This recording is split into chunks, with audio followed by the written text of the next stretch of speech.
Hello friends, எல்லாம் எப்படி இருக்கிறீங்க? எல்லாம் நல்லா இருக்கிறீங்களா?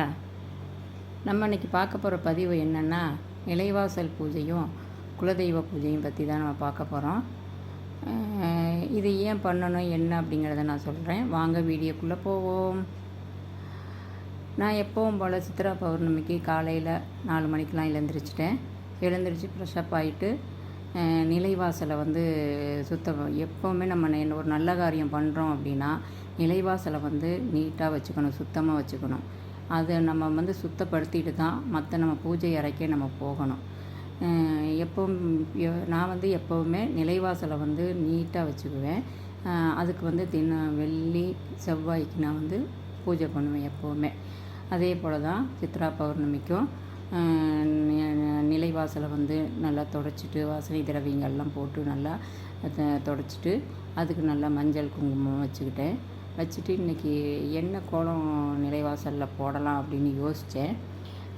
சரி, இன்றைக்கி தாமரை போட்டுடலாம் அப்படின்னு சொல்லிட்டு ஒரு பெரிய தாமரையாக போட்டேன். எப்படி வருது என்னன்னு தெரியலையே அப்படின்னு சொல்லிட்டு போட்டேன். ஆனால் அது அவ்வளோ அழகாக இருந்துச்சு பாருங்கள் பார்க்குறதுக்கு. அந்த குலதெய்வம் பூஜை அந்த இடத்துல வச்சு பண்ணும்போது எனக்கு அவ்வளோ சந்தோஷமாக இருந்துச்சு. அதுக்கு ஒரு பிங்க் கலர் கலர் கொடுத்தேன். நான் கொடுத்துட்டு அதுக்கு இடையில ஒரு லைட் எல்லோ கலர் கோடாக போட்டேன் பாரு. பார்க்குறதுக்கு அவ்வளோ அழகாக இருந்துச்சுங்க. எப்போவுமே நம்ம கோலம் போடும்போது அதுக்கு கலர் கொடுத்தோம் அப்படின்னா அது ஒரு அழகு அதுக்கு வரும். அதுக்கப்புறம் 2 பக்கமுமே நான் ரோஸ் பூ வச்சுக்கிட்டேன். எப்போவுமே நிலைவாசலுக்கு பூ வைக்கணும் கண்டிப்பாக. அதுக்கப்புறம் படியில் என்ன போடலாம் அப்படின்னு யோசித்தேன். சரி, நம்ம தான் அச்சு வச்சுருக்குறோமே அப்படின்னு சொல்லிட்டு கால் அடி மாதிரி அச்சு இருக்கும் நம்மளது, என்கிட்ட இருக்குது. அதை வச்சு எல்லா படிக்குமே அதை வச்சு போட்டுட்டேன்.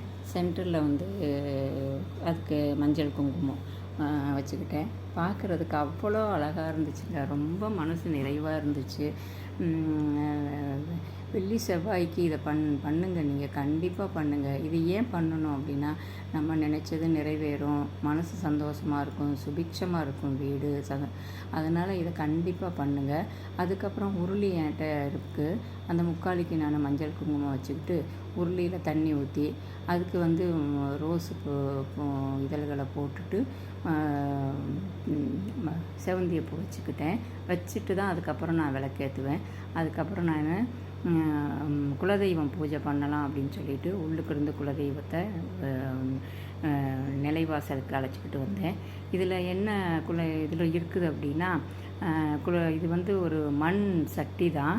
இதில் நான் மஞ்சள் குங்குமம் தடவிக்கிட்டு அதில் நான் மேலே மஞ்சள் துணி கட்டியிருக்கிறேன். அதில் சின்ன ஓட்டை போட்டிருக்கிறேன். அது எதுக்கு அப்படின்னா, நான் வெளியில் எங்கேயாவது லாங்காக போகிறேன் அப்படின்னா 1 ரூபா காயின் எடுத்து நல்லா வேண்டிக்கிட்டு நான் போகிற காரியம் நிறைவேறணும்னு வேண்டிக்கிட்டு நல்லபடியாக வீடு திரும்பி வரணும் அப்படின்னு சொல்லி வேண்டிக்கிட்டு அந்த 1 ரூபா காயின் அதில் போட்டுட்டு போவேன். அதனால தான் அதை மஞ்சள் துணி மேலே கட்டியிருக்கிறேன். அதை வச்சு தான் நான் பூஜை பண்ணிக்கிட்டு இருக்கிறேன். இதில் தண்ணி ஊற்றி வாசனை திரவியங்கள்லாம் போட்டும் செய்யலாம், எப்படி வேணாலும் செய்யலாம். நம்ம செய்கிறது தான். இந்த வீடியோ பிடிச்சிருந்தா லைக் பண்ணுங்கள், ஷேர் பண்ணுங்கள், சப்ஸ்கிரைப் பண்ணுங்கள்.